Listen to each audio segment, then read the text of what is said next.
budak-budak baru ni. Ja, dah lah anak kau cantik je. Ha? Lelaki mana yang tak percaya kat diorang? Ya.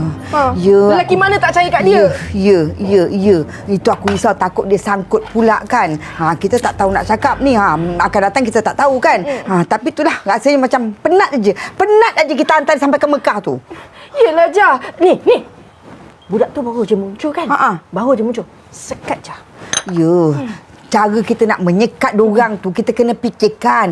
Aku rasa cara yang paling baik kita cepatkan kasih dengan Jazlan tu bernikah. Aku tak pening kepala kita. Betul je. Betul. Rancangan kita ni baru je lagi Ja. Belum lagi berjaya Ja. Ya, Jadi kau kena pastikan tak ada makhluk Allah yang menghancurkan atau merosakkan rancangan kita ni. Ya.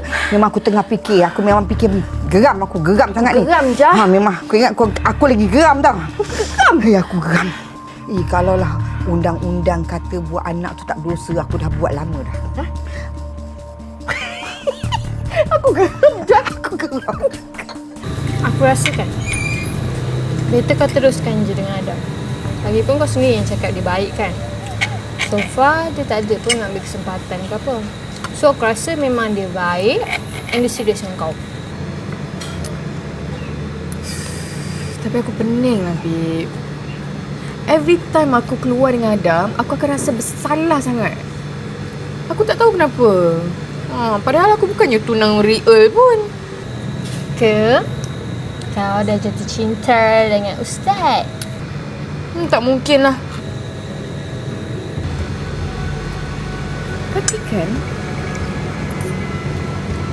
aku ada juga termimpi dia.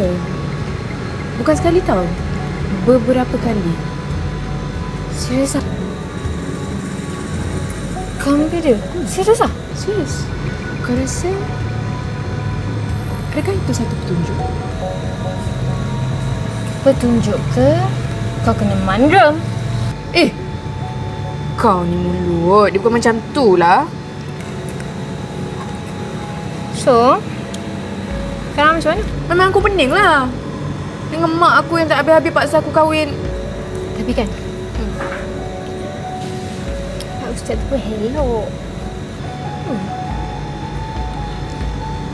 Ke?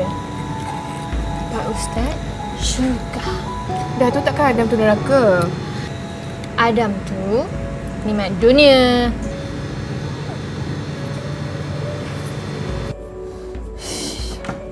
Assalamualaikum. Waalaikumsalam. Bagus ya?